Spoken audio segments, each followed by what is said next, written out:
उर्दू पर। का हुआ।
सरज़मीन हिंद अपने दामन में कई रिवायात और फ़नून को पनाह दिए हुए है।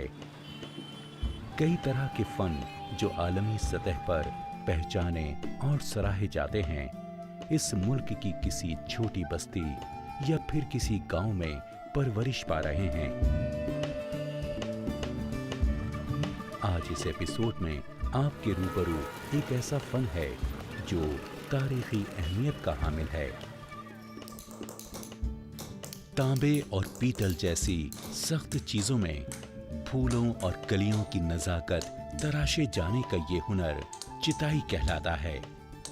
छैनी और हथौड़े से धात में खूबसूरती की दास्तानें लिखे जाने का ये फन कई अदवार का सफर तय करते हुए चला आ रहा है। सुनहरे हाथ की इस कड़ी में आपकी मुलाकात कराएंगे एक ऐसे फनकार से जो खुद में ही अपनी मिसाल आप हैं। हुनर और तजुर्बे की तस्वीर जनाब मोहम्मद नसीरुद्दीन चिताई के आला फनकारों में शुमार किए जाते हैं।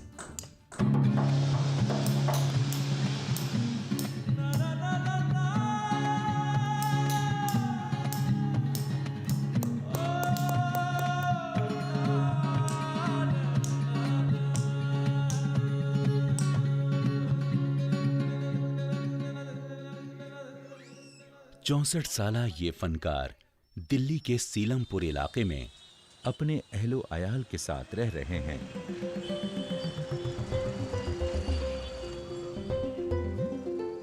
आपकी पैदाइश उत्तर प्रदेश में हुई। छोटी उम्र से ही आपने चिताई का काम, जो कि आपके खानदान में कई पुश्तों से चला आ रहा है, अपने वालिदे मोहतरम से सीखना शुरू किया। वक्त गुजरने के साथ साथ आपने इस फन के रुमूज और बारीकियों को जाना और इसमें महारत हासिल की। जवां उम्री में आपने उत्तर प्रदेश से दिल्ली का रुख किया और फिर दिल्ली में ही बस गए। आपने इस फन में ऐसी महारत हासिल की कि पूरे हिंदुस्तान में आपकी मिसाल नहीं मिलती। दिलचस्प बात यह है कि आपके सफर की शुरुआत ही शिल्प गुरु जैसे मुअज़्ज़िज़ तरीन एजाज से हुई और कुछ ही वक्त में आपने इस फन में ऐसे जौहर दिखाए कि हिंदुस्तान की हुकूमत आपके फन की मुरीद हो गई और आपको कौमी एजाज से सरफराज किया। आज आप अपने तीनों बेटों के साथ इस फन को आगे बढ़ा रहे हैं। जब मैं घर में काम होता है तो सीखना तो पड़ता नहीं है, खुद ब खुद काम आ जाता है। पहले तांबे के बर्तन बना करते थे, उसके बाद में एक प्लेट वगैरह बनाई, लकड़ी की प्लेट आई थी साहब, उसके तरीके से फिर ओवल ट्रे बनाई, थालियाँ शुरू हो गई। बाहर से लोग आते रहे, मैं मोनोग्राम का भी काम किया है, ये सील वगैरह बनाते थे। बोलते बोलते मनी प्लांट वगैरह, ये प्लांट लगाने के लिए प्लांट शुरू हो गए, घड़े वगैरह बनाते हैं। कई तरह बाहर जो एक्सपोर्ट होने लगा उसकी लाइन का काम शुरू कर दिया। हमारी बनाई हुई चीज़ें जैसे विज्ञान भवन में भी लगी हुई है। ये हमारे बेटे ने इसने अभी बनाया है। आईना मार्केट में जो ये रेलवे का मेट्रो हुआ था उसमें बोर्ड लगा हुआ है। कुछ लंदन से आए थे, उनके लिए भी काम किया है। म्यूजियम के लिए भी, लंदन के म्यूजियम, वहाँ से भी बनाने के लिए आए थे। जनाब नसीरुद्दीन साहब के फर्जंदान भी इस नायाब फन के तहफ़्फ़ुज़ में खुश असलूबी के साथ जुड़े हुए हैं। लेकिन आपके सबसे बड़े बेटे मोहम्मद यूसुफ का इस फन में दाखिले का सफर भी एक दिलचस्प कहानी है। अपने शुरुआती दिनों में आपकी रग़बत चिताई के इस फन की तरफ नहीं थी। आपके कदम हिंदुस्तान की फौज में जाने के लिए उठ चुके थे, लेकिन किस्मत को तो कुछ और ही मंजूर था। वक्त का हसीन इत्तेफाक ये हुआ कि आपने आखिर में अपने आबाओ अजदाद से मिले इस नायाब विरसे को खुले दिल से अपनाया और वक्त रहते अपने हुनर की बुनियाद पे बामे उरूज को पहुंच गए। आज आपके हाथों की बनी चीजें बैरूनी मुमालिक की मुअज़्ज़ज़ तरीन जगहों की जीनत बढ़ा रही हैं।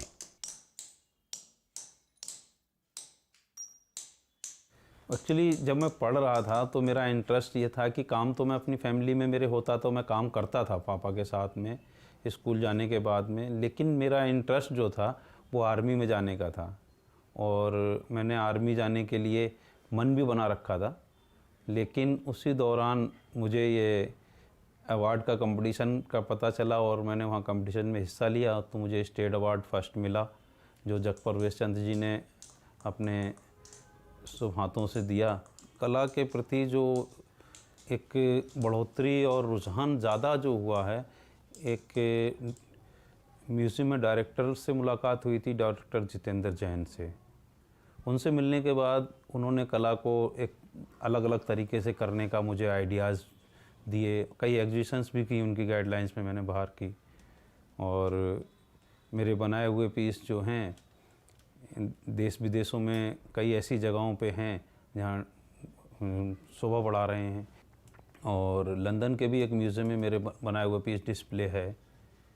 यहाँ दिल्ली के अंदर आम आदमी देख सके वो एक INA मेट्रो स्टेशन है, वहाँ पर भी एक मेरा काफ़ी 6 फुट का करीब पीस वहाँ पर जो है क्राफ्टमैनों के और लोगों के भी हैं, वहाँ मेरा पीस एक लगा हुआ है।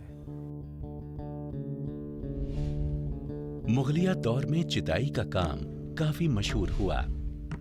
मुगल दरबारों में चांदी और तांबे के बर्तनों और दीगर अशिया का काफी इस्तेमाल हुआ करता था। अपनी शान के मुताबिक मुगल हुक्मरानों ने इन बर्तनों की खूबसूरती में इजाफा करने की गरज से इन पर नक्काशी के काम को फरोग दिया।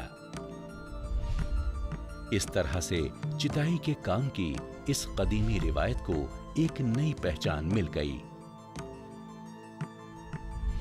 तारीख के दरीचों में झांक कर देखा जाए तो एक और पहलू ये भी सामने आता है कि चिताई का काम मंदिरों के दरवाजों और मेहराबों पर सजावट के लिए किया जाता था।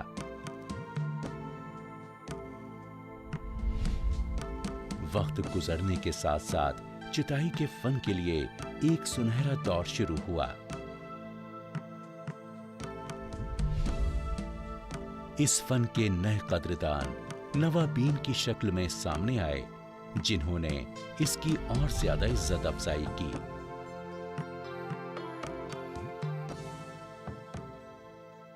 वैसे तो पहले ये काम चांदी पे हुआ करता था और चांदी के बर्तन इस्तेमाल किया करते थे नवाब और रजवाड़ों में जो है दारों में, घरों में। फिर उसके बाद तांबे के बर्तन, पीतल के बर्तन, अब जो हैं स्टील के बर्तन का चलन घरों में है। तो इंटरेस्ट की बात तो ये है कि जो रोज़मर्रा की ज़रूरत के लिए अभी इस टाइप की चिताई के बर्तन यूज़ नहीं होते हैं, बहुत कम लोग करते होंगे, क्योंकि पहले प्यालों में पानी पिया जाता था। प्याले भी नक्काशी के और चिताई के हुआ करते थे। आज तो स्टील के गिलास में पानी पी रहे हैं, कांच के गिलास में पी रहे हैं, क्रोकरी का ज़माना। तो जो हमारा है सामान वो हम डिस्प्ले के लिए ही बनाते हैं। तो जनरली उन चीज़ों को सस्ता करने की ज़रूरत महसूस नहीं हुई है, लेकिन फिर भी हमने एल्युमिनियम में प्रोडक्ट बनाना स्टार्ट किया है। दिलचस्प बात यह है कि ये फनकारी दूसरे फनून की बनिस्बत किसी मखसूस इलाके में महदूद न रहते हुए हिंदुस्तान के मुख्तलिफ इलाकों में फैल गई और हर इलाके के एतबार से आज के वक्त में मुख्तलिफ रंगो कता में सामने आई और यही बात इसे दूसरे फनून से जुदा करती है। ये फन लखनऊ, मुरादाबाद, कश्मीर और कई इलाकों में मश्क किया जाता है। लखनऊ की तहजीब हो या फिर कश्मीर के दिलकश मनाजिर, इस फन में उस इलाके में की जाने वाली नक्काशी आया होती है। चिताई का काम कई तरह की अशिया पर किया जाता है, जैसे कि सुराही, पानदान, खासदान, देग, सीनी, तश्तरी, गुलदान वगैरह। साथ ही कई तरह के सजावट वाले सामान को इस नक्काशी से संवारा जाता है। चिताई की हुई अशिया का कई खित्तों में शादी के मौकों पर तहनीयत करने का रिवाज है। बदलते वक्त के साथ साथ ये काम रिवायती तर्ज के बर्तनों के अलावा दीगर अशिया जैसे फोटो फ्रेम्स, आईने के किनारों, मेज पर रखे जाने वाले लैंपों पर किया जाने लगा है। इस तरह की तदवीन से चिताई का काम सजावटी अशिया और रोजमर्रा के इस्तेमाल की चीजों पर ज्यादा नजर आने लगा है। इस तरह आम लोगों को भी ये मयस्सर हो जाता है। चिताई का काम एक मखसूस तरीक़ेकार को अंजाम देकर किया जाता है और कई मराहिल से गुजरकर एक उम्दा चीज सामने आती है। सीट होती है, सीट को काट करके फिर वो जितने इंची का बनाना है तो उसको आकार के लकड़ी का थोड़े से पीट पीट के उसका शेप बनाते हैं। शेप के बाद में जो है दो टुकड़े होते हैं, उनको दो टुकड़ों में बनता है, 3 टुकड़ों में उसकी वेल्डिंग करते हैं, वेल्डिंग करके बना देते हैं।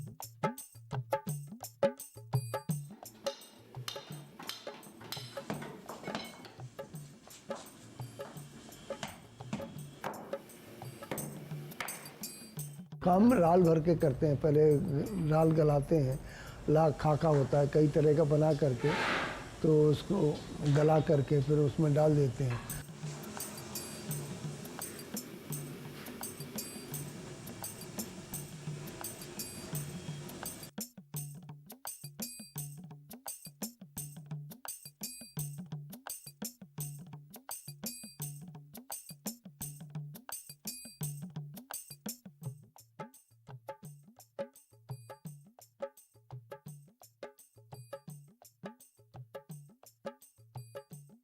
शाम को भर दिया, बस रात भर में ठंडा हो जाता है, सुबह उठ के काम करते हैं। किसी पीस में 1 दिन भी लगता है, किसी में महीना लगता है, कि 2-2 महीने में बनता है कोई पीस। ज़्यादा बारीक काम होगा तो 2-2, 3-3 महीने। थोड़ा काम किया जैसे कि कंपटीशन में है तो उसको थोड़ा थोड़ा काम करके बनाते हैं, वो सालों लग जाते हैं उसको बनाने में। जनाब मोहम्मद नसीरुद्दीन साहब की शरीके हयात मोहतरमा तस्वीर साहिबा आपकी कारीगरी में भी शरीक हैं। इन्होंने हर कदम पर आपके साथ मिलकर अपनी औलाद की इस अंदाज से परवरिश की कि आपके तीनों बेटों को कम उम्री में ही नेशनल अवार्ड से नवाजा गया। आपकी शरीके हयात खुद भी स्टेट अवार्ड का एजाज हासिल कर चुकी हैं। फनकारी के मैदान में आपके अहलो-अयाल ने कई कारनामे अंजाम दिए हैं। शादी हमारी 13 साल की उम्र में हुई। उसके बाद में जब भी हमारे वहाँ हमारे वालिद साहब थे, वो भी इसको ही काम में थे, तो वहाँ भी देखना जानना। तो मैं, हमारे भाई, एक भाई था, मैं 3 बहनें थी, तो साथ में वो भी देखती थी, जाते थे, तो उनके साथ में हम काम में उधर भी लगे। फिर हमारी शादी हो गई तो हमारी ससुराल में भी ये होता था। अब यहाँ आ गए तो फिर वही काम में हमें इसमें भी वही में मन लगा लिया। तो हमने कि चलो कुछ बढ़ेगा, अपने आप को सोचते रहे, काम में अच्छा लग गया। अब बच्चों को भी सिखाया, अपने आप को भी सीखे, जो हमसे आया तो हमने इन्हें सिखाया, कुछ और दिमाग से भी इन्हें बच्चों ने बढ़ ही गए। बढ़ते बढ़ते आज इस मंजिल में आ गए। जिस नफासत से एक फनकार अपने फन में कई तरह के जौहर एक खूबसूरत अंदाज में पिरोता है, उसी नफासत की झलक उसकी जाती जिंदगी में भी देखने को मिलती है। नसीर साहब की जाती जिंदगी इस बात की उम्दा मिसाल है। ये हमारा छोटा भाई है मोहम्मद फारूक, इनको भी नेशनल अवार्ड मिला है और ये भी यही काम करते हैं। ये याकूब हैं, इनको भी स्टेट अवार्ड और नेशनल मेरिट मिला हुआ है, ये यही काम करते हैं। ये हमारे याकूब भाई के साहबजादे हैं राजा भाई, रज़ा उमर, ये स्कूल जाते हैं और ये भी इंटरेस्ट लेते हैं काम के अंदर। ये हमारे फारूक भाई के साहबजादे हैं अरसलान भाई, आप भी काम करते हो ना? ये भी जो है खेल में काम का मज़ा लेते हैं, खेलने के साथ साथ अपना हथौड़ी पे ऐसे ही जो है मस्करी करते हैं। और ये हमारे घर का सबसे छोटा कारीगर। आपने अपने अयाल को खुश असलूबी के साथ समेटे रखा है। आपके तीनों बेटे आपके साथ कांधे से कांधा मिलाकर इस फन को नई बुलंदियों तक ले जाने में जुटे हैं। एक साथ रहने से कुछ टेढ़ा काम भी होता है, वो एक दूसरे की मदद से आसानी से कर लेते हैं, क्योंकि अकेले होने से हम कुछ काम को अपनी अकेली एक सोच से सोच सकते हैं, जहाँ 4 जन होंगे तो वो 4 सोच से एक बेहतरी का रास्ता निकल सकता है उसके अंदर। और इसलिए जॉइंट फैमिली में और साथ रहने में एक मज़ा है। गौरतलब बात यह है कि हिंदुस्तान ऐसे ही कुछ ममालिक में से एक है जहां पर दस्तकारी की सनत अभी भी अपने आबोताब के साथ मौजूद है। लेकिन इसी के बरक्स एक अफसोसनाक पहलू ये भी है कि बाजारों में अक्सर चिटाई और इस तरह के फनून की अशिया को देखकर इसमें लगी मेहनत और इसकी अहमियत को नजरअंदाज कर दिया जाता है और मोल भाव के रवैये को तरजीह दी जाती है।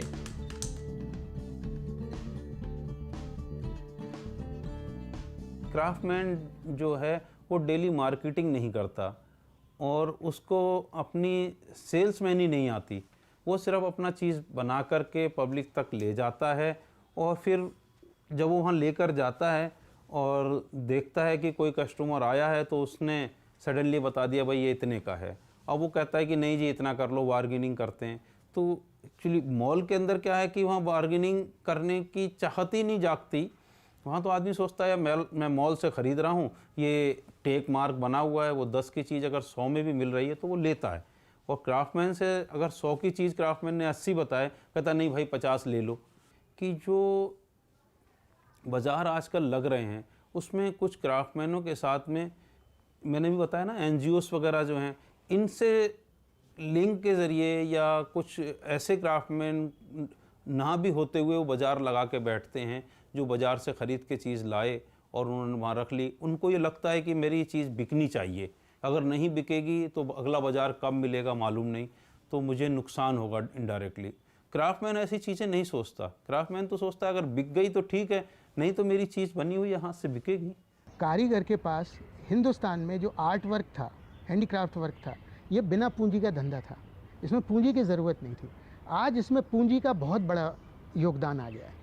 गवर्नमेंट को कुछ इस तरीके का काम करना चाहिए कि जो रियल बेनिफिट है वो कारीगर तक पहुंच सके। जैसे हैंडीक्राफ्ट आप एक्सपोर्ट करते हैं, तो हैंडीक्राफ्ट जब एक्सपोर्ट करते हैं तो उसमें पहले ड्रॉबैक मिलता था कि आपने इतना फॉरेन मनी कमाया है तो उसमें से इतना पैसा इसके एक्सपोर्टर को मिलेगा। अब वो एक्सपोर्टर तो हैंडीक्राफ्ट का काम करने वाला कारीगर नहीं है, वो तो एक सप्लायर एक्सपोर्टर है, वो तो हैंडीक्राफ्ट नहीं बनाता है, वो पूंजी ज़रूर लगाता है।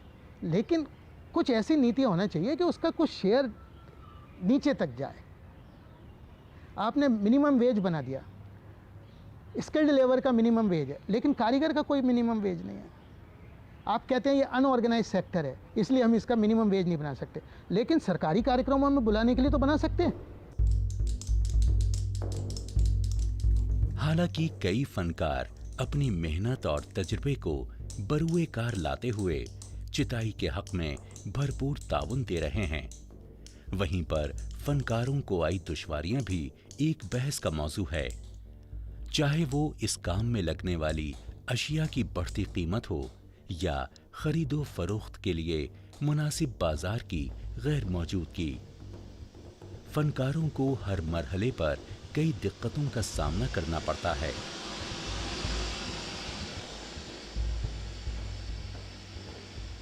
आज के हिसाब से फ्यूचर जो है, नई जनरेशन इसमें इंटरेस्ट लेना पसंद नहीं कर रही है, तो फ्यूचर उतना ब्राइट कह पाना मुश्किल है। अगर गवर्नमेंट इसके अंदर कुछ सहूलियत डायरेक्टली मार्केटिंग की दे, फाइनेंसिंग की दे, तो इसका फ्यूचर अच्छा हो सकता है, बेहतर हो सकता है। क्योंकि अब TADA देना गवर्नमेंट ने बंद कर दिया। उस टाइम एक हेल्पर का भी TADA मिलता था, आज हेल्पर का भी TADA नहीं है, क्राफ्टमैन का भी TADA नहीं है।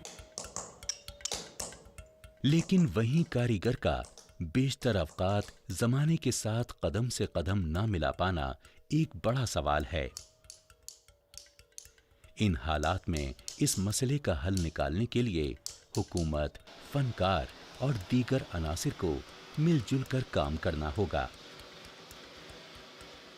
जो आज समाज है उसके साथ में वो अपना कम्युनिकेशन नहीं बिठा पाए, उसके अकॉर्डिंग अपने आप को ढाल नहीं पाए, तब सरकार ने सोचा कि जब इसके अंदर इतना एम्प्लॉयमेंट है तो क्यों ना हम अपने सोचने के ढंग को बदलें और हम ऐसी एजेंसियां डेवलप करें जो इनके बीच में बाज़ार और कारीगर के बीच में एक ब्रिज का काम करें। तो उन्होंने डिज़ाइन डेवलपमेंट एजेंसियां, design development centre, marketing centre, weaver service centre, training centre, ऐसी चीज़ें बनाई सरकार ने अपनी नीतियों के तहत। डेवलपमेंट कमिश्नर हैंडलूम्स और डेवलपमेंट कमिश्नर हैंडीक्राफ्ट के तहत, डायरेक्टरेट ऑफ इंडस्ट्रीज़ के तहत, कि जो एजेंसियां कारीगर और बाज़ार के बीच में काम करें। इससे एक बहुत बड़ा एक पुनर्जागरण सरीका या रिवाइवल सरीका बाज़ार में आया, जिसके कारण कारीगरों को दोबारा से अपने आप को आज के समय में शहरी बाज़ार के अनुरूप ढालने में बड़ी मदद मिली। नेशनल अवार्ड विनर कारीगर को 60 साल के बाद में अगर उसको कोई कम देखने वाला है, उसकी इनकम कम है, तो एक पेंशन योजना मिलती है। कितने कारीगरों को वो पेंशन योजना मिल रही है? क्या कभी किसी ने मॉनिटर किया? मुझे लगता है कि स्कीमों की कमी नहीं है, उनके प्रॉपर इम्प्लीमेंटेशन और मॉनिटरिंग की कमी है। अगर वो हो तो कारीगर का बहुत भला हो सकता है।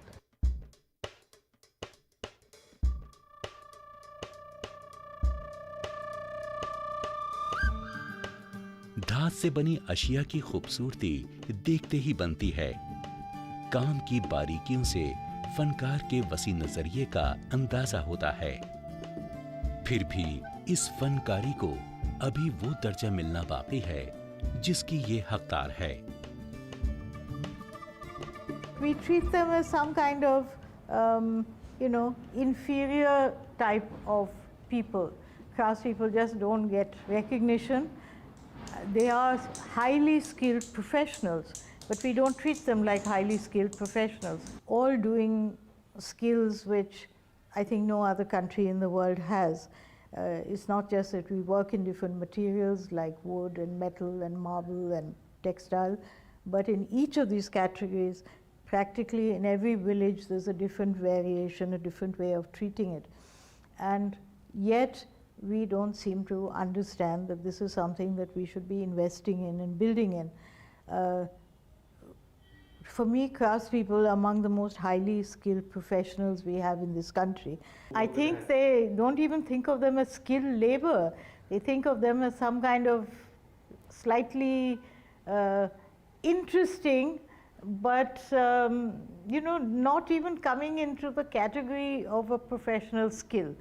And the most worrying thing is that craftspeople themselves feel that this kind of caste system in our professional thing has percolated even down to craftspeople who feel that there is something they would prefer that child to go and be a peon in an office, or have a sort of cycle repair do punctures or something, than to be continue in the family profession. In our own culture, we don't have this appreciation for making things with your own hands. How many of us do that in our hands? You know, you don't even change a plug or change your if you go plumbing, etc. We are used to getting people of a lower class to come and do things for you. So there is an intrinsic idea that making things by hand is supposed to be done by somebody lower. Okay, that's what we've been trained to do. So we don't attach value to it.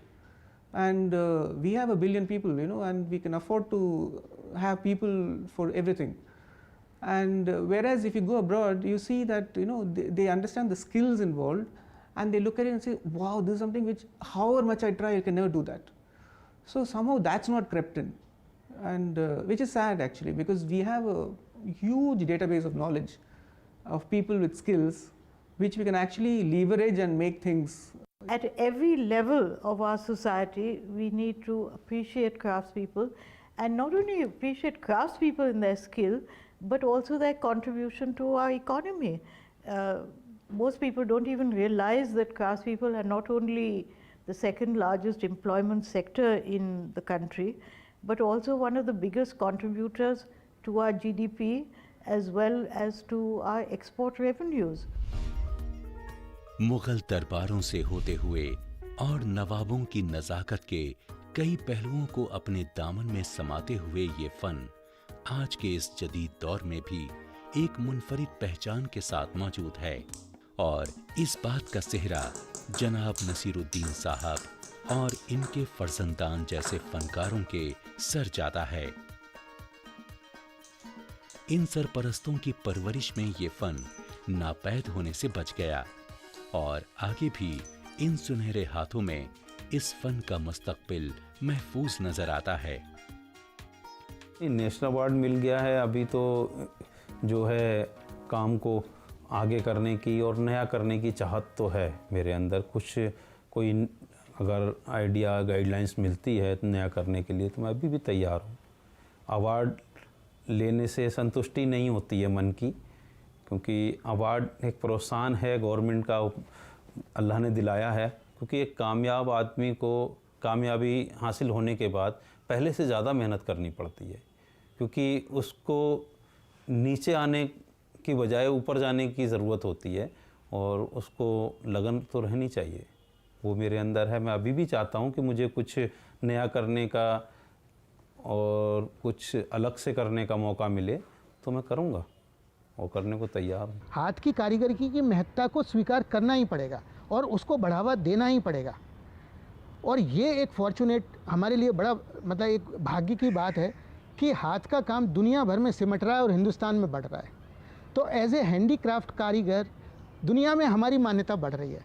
तो globalisation का अब फ़ायदा हमारे कारीगर को मिलने लगा है, जिसके कारण हिंदुस्तान के क्राफ्ट का फ्यूचर मुझे ज़्यादा अच्छा दिखता है, ब्राइट दिखता है।